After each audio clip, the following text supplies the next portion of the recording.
Welcome back दोस्तों। स्वागत है आपका दिवंशी क्लासेस में। आज हम लोग पढ़ने वाले हैं जियोमेट्री। जियोमेट्री के पिछले क्लास में हमने कुछ उसके बेसिक्स पॉइंट को देखा था, जैसे बिंदु और रेखा के बारे में कुछ देखे थे। और आज हम लोग उससे कुछ आगे बढ़ने वाले हैं और आज हम लोग बात करने वाले हैं कोण के बारे में। कोण क्या होता है, कितने प्रकार का होता है, कैसे कैसे होता है, इन सब के बारे में पढ़ेंगे। तो पहले कोण क्या होता है इसको जान लेते हैं।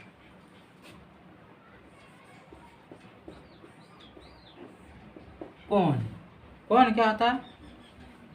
जब दो रेखा कहीं से आके मिलता है और उससे जो झुकाव बनता है ना, उसी को हम लोग कोण कहते हैं। जैसे एक रेखा यहाँ से इधर भेज दिए, एक इधर भेज दिए, तो इसके बीच जो ये बनेगा ना झुकाव, इसी को क्या कहेंगे? कोण कहेंगे। दो रेखाओं के बीच के झुकाव को, मतलब ये झुकाव है ना, इधर इतना झुकाव है, कितना है? इतना कोण पे, इसी को क्या कहेंगे? कोण कहेंगे। मतलब दो रेखाओं के बीच बने झुकाव को क्या कहेंगे? कोण कहेंगे। किसको कहेंगे कोण? दो रेखाओं के बीच बने झुकाव को कोण कहेंगे। क्या कहेंगे? कोण। लिख लीजिए, दो रेखाओं के बीच बने झुकाव को कोण कहते हैं।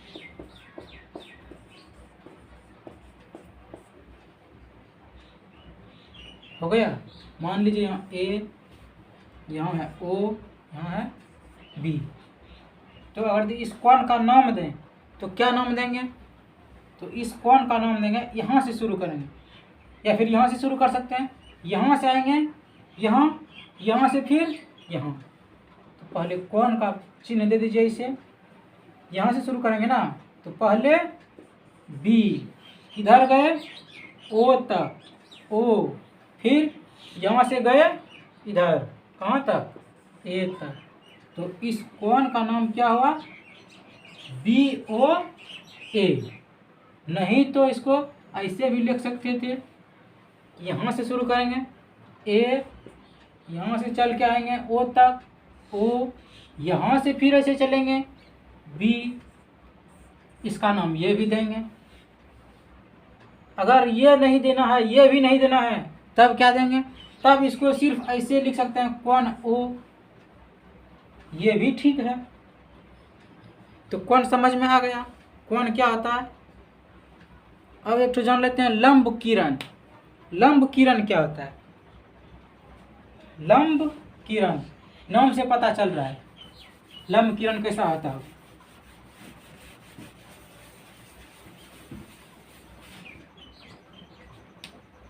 जब पहले लिख ली लंब किरण, जब एक किरण दूसरे किरण पर लंबवत हो तो उसे लंब किरण कहते हैं।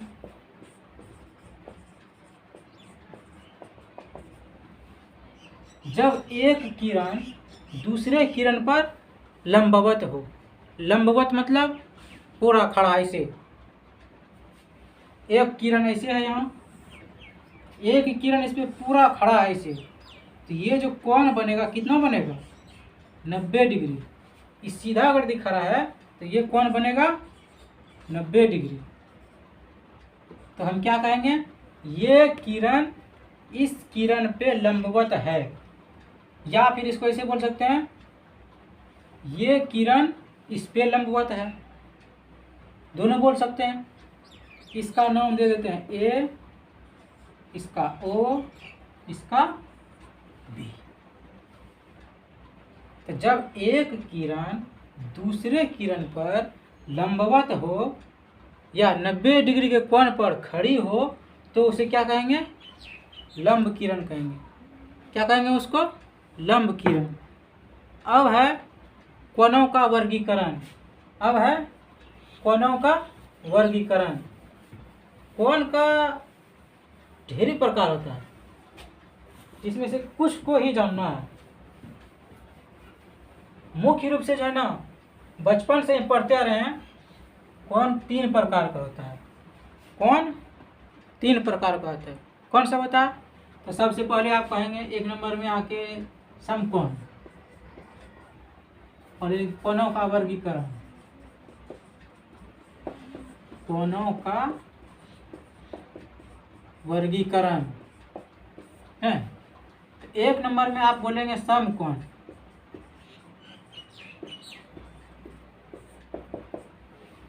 समकोण क्या होता है? याद किए हैं, बचपन से याद किए हैं। क्या किए हैं? जो कोण 90 डिग्री का हो उसे समकोण कहते हैं। ये याद किए ना? जो कोण 90 डिग्री का हो उसे समकोण कहते हैं। वही लिख देते हैं। जिस कोण का मान 90 डिग्री हो उसे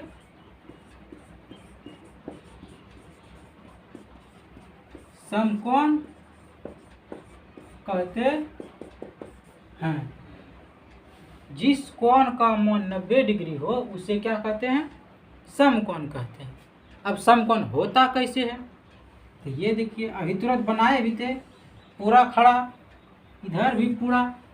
तो ये कोण जो बनेगा ना, कितना बनेगा? 90 डिग्री बनेगा। ये कोण कितना बनेगा? 90 डिग्री। इस कोण का नाम हम क्या देंगे? इसका नाम देंगे समकोण। क्या नाम देंगे? समकोण। इधर ए ओ बी, मतलब कोण ए ओ बी बराबर 90 डिग्री। नहीं तो इसको ऐसे भी लिख सकते हैं, कोण बी यहाँ से यहाँ, ओ इधर से इधर, ए बराबर 90 डिग्री। नहीं तो हम ये भी बोल सकते हैं, कोण ओ बराबर 90 डिग्री। बोल सकते हैं कि नहीं? ये कोण का एक प्रकार होगा। अब दूसरा देख लेते हैं। दूसरा कौन सा होगा? आप बोलेंगे न्यून कोण। ये भी याद किए हैं, कोई बात नहीं, फिर भी एक बार देख लीजिए। दूसरा क्या होगा? न्यून कोण। न्यून कोण ये क्या होगा? जिस कोण की मान, जिस कोण की माप 0 डिग्री से 90 डिग्री के बीच हो उसे न्यून कोण कहते हैं। उसे क्या कहते हैं? न्यून कोण। मतलब जिस कोण की मान 0 डिग्री से 90 डिग्री के बीच हो। मतलब ये भी बोल सकते हैं कि जिस कोण की मान 90 डिग्री से कम हो उसे न्यून कोण कहते हैं। बोल सकते हैं कि नहीं? चलिए वही बोल देते हैं। तो इसका कोण कैसे बनेगा? इसका कोण बनेगा ऐसे, क्योंकि अगर खड़ा ऐसे करेंगे तो ये 90 हो जाएगा, अगर इधर करेंगे तो ये 90 से ज़्यादा हो जाएगा। इसलिए ऐसे नहीं, ऐसे करेंगे। इधर यहाँ ए ओ बी, ये जो कोण बनेगा ना, ये वाला, ये कितना होगा? जो भी हो 90 से छोटा ही होगा। ये क्या होगा? 90 से छोटा होगा। अब आप लोग सीख गए समकोण, न्यून कोण। अब सीखते हैं अधिक कोण। तीसरा कौन सा है? अधिक कोण।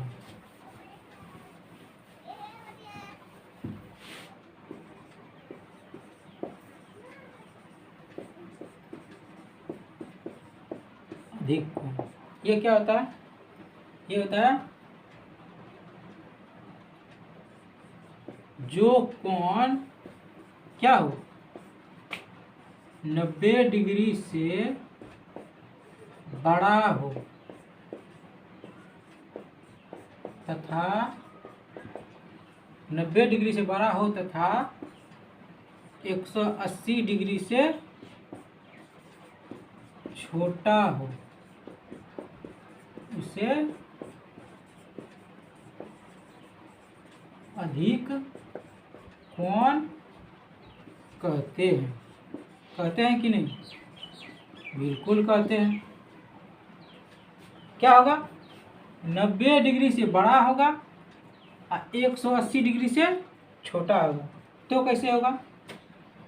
यहाँ से इसे खींच लेते हैं, ए ऐसे कर देते हैं, बी ये वाला कोण, ये कोण जो होगा ना कितना होगा? जो भी हो यहाँ से इसे खींच देंगे, ये होगा 90 और 90 से इधर 82 हो गया ना। कौन सा कोण कहलाएगा ये? अधिक कोण। इसका क्या नाम देंगे हम लोग? अधिक कोण देंगे। अब कौन सा होगा? एक ठो और देखते हैं। समकोण हो गया, न्यून कोण हो गया, अधिक कोण हो गया। अब हम लोग देखते हैं सरल रेखीय कोण। ये क्या होता है? सरल रेखीय कोण। सरल रेखीय कोण मतलब सरल रेखा पर जो कोण बनता है उसको क्या कहेंगे? सरल रेखीय कोण।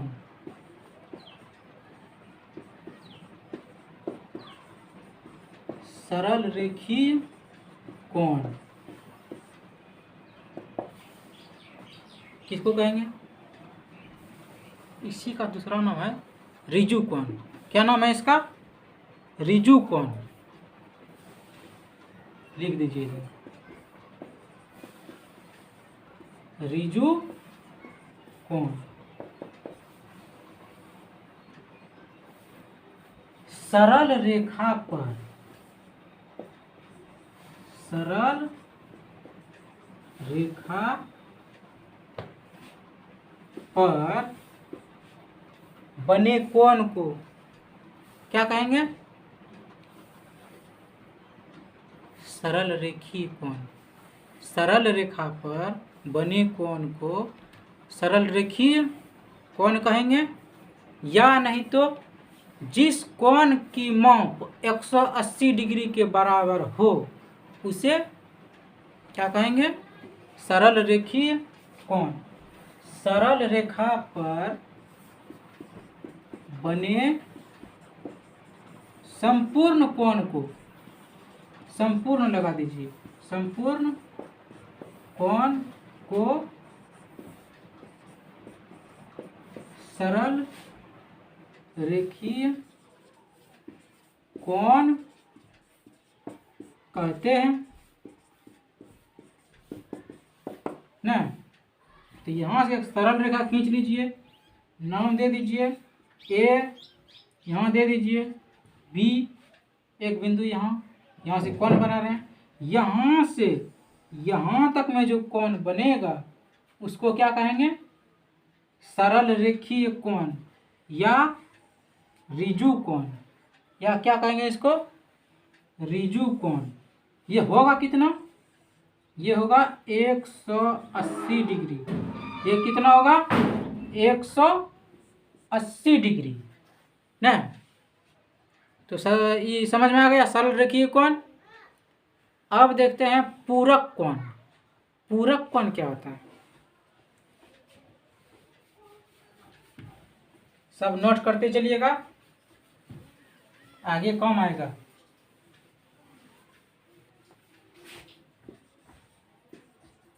पूरक कोण। पूरक कोण क्या होता है?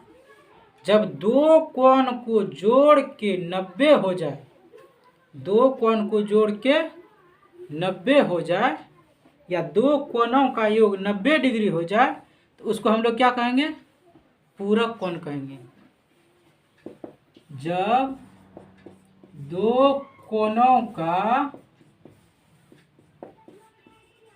योग 90 डिग्री हो जाए, 90 डिग्री हो तो उसे पूरक कोण कहते हैं।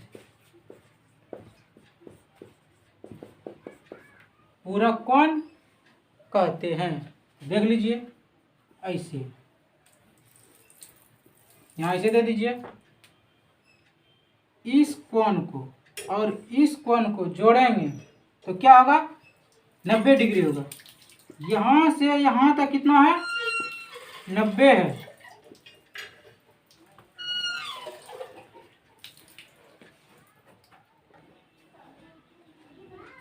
जब इस दोनों कोण को जोड़ेंगे, इसको और इसको, तो कितना पूरा होगा? 90 डिग्री। तो नाम दे दीजिए ए बी सी और इसको दे दीजिए डी। तो कोण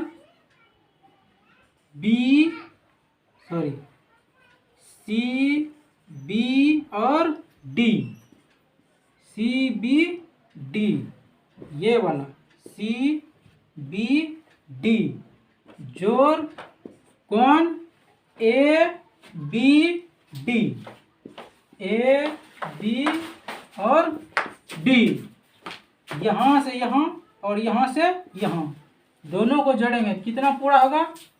90 डिग्री। अब ये दोनों कोण को क्या कहेंगे? एक दूसरे का पूरक कोण। क्या कहेंगे? एक दूसरे का पूरक कोण। एक दूसरे का पूरक कोण इसको कहेंगे ना। और इसी का दूसरा नाम है अनुपूरक। इसी का दूसरा नाम क्या होगा? अनुपूरक। इसका और नाम है, क्या नाम है? कोटिपूरक। क्या नाम है इसका? कोटिपूरक।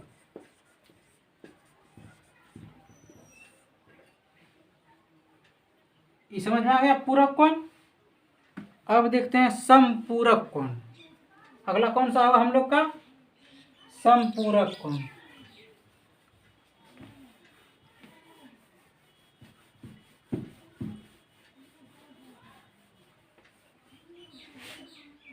यहाँ लगा देते हैं समपूरक कोण।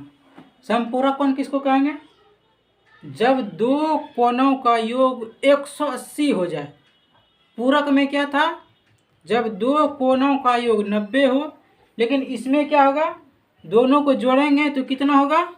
180 डिग्री।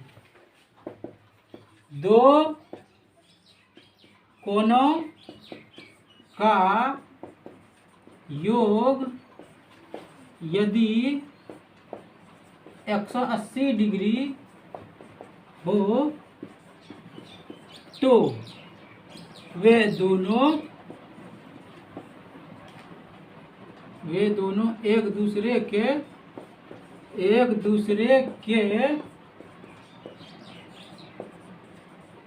संपूरक कोण कहलाते हैं। एक दूसरे के संपूरक कोण कहलाते हैं। अब दो कोण को जोड़ेंगे तो 180 डिग्री पूरा होगा।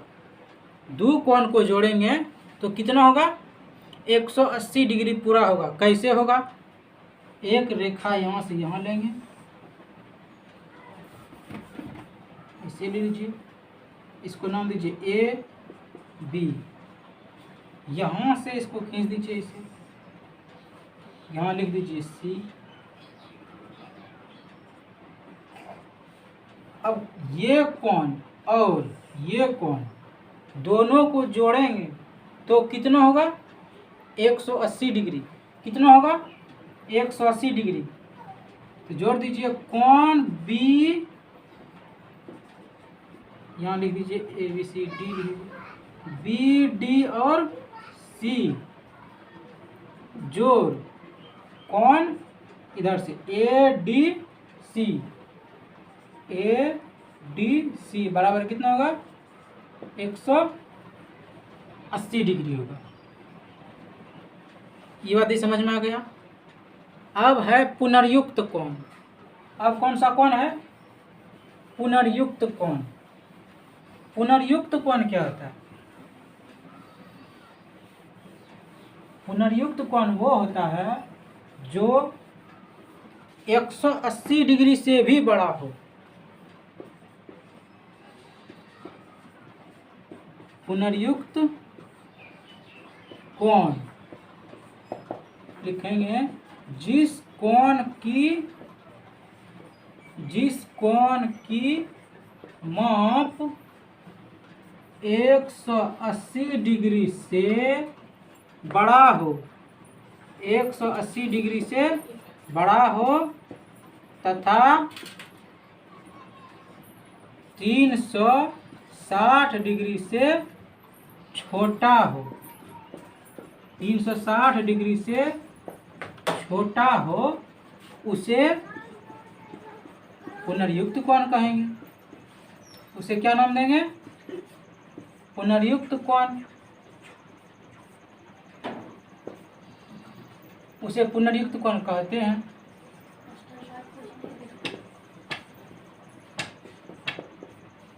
कहते हैं कि नहीं? तो ये कोण कैसे होगा? ऐसे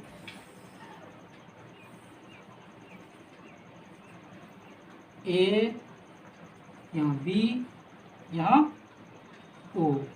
अब हम लोग इस कोण की बात नहीं करेंगे, इसके बाहर के कोण की बात करेंगे। ये वाला, इस कोण को क्या कहेंगे? पुनर्युक्त कोण कहेंगे। क्यों? इसका मान क्या होगा? 180 से बड़ा होगा और लेकिन 360 से छोटा होगा। क्यों होगा? क्योंकि देखिए यहाँ से यहाँ तक इसको बढ़ाएंगे तो कितना होगा?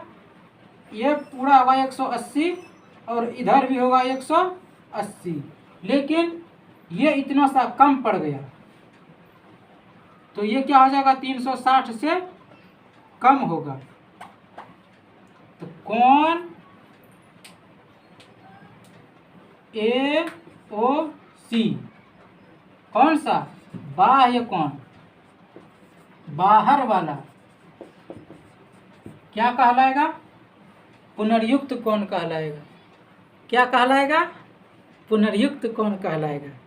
नहीं, अब और आगे देखते हैं।